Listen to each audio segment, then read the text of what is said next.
নমস্কার পশ্চিমবঙ্গের গুণী শিক্ষিত মানুষজন। একটা প্রশ্ন আছে আমার, করেই ফেলি। আমার প্রশ্নটা হচ্ছে, যখন কোনো ক্রিমিনাল আপনার বাড়ির দরজায় এসে দাঁড়িয়ে ভোট ভিক্ষা করে, ক্রিমিনাল বলতে যার নামের পিছনে হাজারখানা কেস ঝুলছে, সিভিল থেকে শুরু করে ক্রিমিনাল কেস, এ পাচার, বি পাচার, সি পাচার, চুরি, মানহানি, এটা সেটা, মহিলাগঠিত কেস, অনেক কিছু।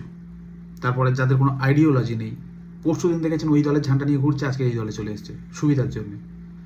এই ধরনের ব্যক্তিত্ব যখন আপনার বাড়ির দরজার সামনে দাঁড়িয়ে ভোট চায়, তখন কেন এই কথাগুলো বেরোয় না আপনাদের মুখ থেকে? দাদা, আপনার নামে এই যে কেসগুলো রয়েছে, এগুলো কি হবে? এগুলো সত্য? আপনাকে কেন ভোট দেবো? আপনার তো ভাবমূর্তি স্বচ্ছ না। এটা বলার ক্ষমতা আমাদের কারুর আছে? নেই তো। যখন নেই, তাহলে কেন অভয়ার মা পানিহাটি থেকে একটা নির্দিষ্ট দলের হয়ে প্রচার করছেন, অর্থাৎ ভোটে দাঁড়িয়েছেন, তাকে নিয়ে আমরা উল্টোপাল্টা কথা বলবো? এই অধিকারটাও আমাদের নেই। তাকে লড়তে দিই, যদি মানুষ তাকে অ্যাকসেপ্ট করে তিনি জিতবেন। আর সব থেকে বড় কথা, যদি একটু মানবিক হয়ে আমরা ভাবি, তার পরিস্থিতিটা ভাবুন। তিনি সর্বস্ব হারিয়ে কিছু একটা লক্ষ্য নিয়ে একটা দলকে হাতিয়ার করে তিনি এগিয়ে চলেছেন। আপনার পছন্দ নাও হতে পারে সেই দলটিকে, সেটা আলাদা প্রসঙ্গ, কিন্তু সেই মানুষটাকে যা খুশি তাই বলার অধিকার আপনাকে কে দিয়েছে?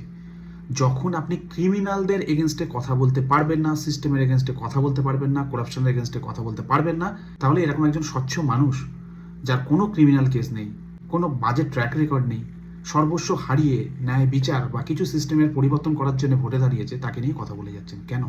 সোশ্যাল মিডিয়া থেকে শুরু করে নিউজ চ্যানেল, চুনোপুটি থেকে শুরু করে রাঘব বোয়াল, সবাই যা খুশি তাই এই ভদ্রমহিলাকে বলে যাচ্ছেন। এনার মানসিক স্থিতিটা কোন জায়গায় আছে একবার ভেবে দেখেছেন? তার মুখের অবস্থা দেখেছেন? এই রোদে প্রত্যেকের বাড়ি যাচ্ছে, সবাই তাকে গ্রহণ করছে, সেই একই স্মৃতিচারণ হচ্ছে, তার কতটা খারাপ লাগছে। তারপরেও তিনি লড়াই করছেন। তার লড়াইটা আপনারা দেখছেন না, তিনি কোন দলের হয়ে দাঁড়িয়েছেন সেইটা দেখছেন। তাই যা খুশি তাই তাকে বলে দিই। একটু তো মানবিক হন। ভাই যদি পরবর্তীকালে অন্য দল করে, দাদা তো ভাইয়ের সাথে মুখ দেখাতে কি বন্ধ করে দেবে? এই কালচার চলে আসছে। এটা করবেন না, এটা হতে দেবেন না। এটা বাঙালি সংস্কৃতি না, এটা আমাদের কালচারে না, ছিলও না। কোনো কারণে এটা আমাদের এখানে চলে এসছে, সেটাকে বাড়তে দেবেন না। আর যদি প্রশ্ন করতে হয়, ক্রিমিনালগুলোকে প্রশ্ন করুন, স্বচ্ছ ভাবমূর্তি মানুষকে না।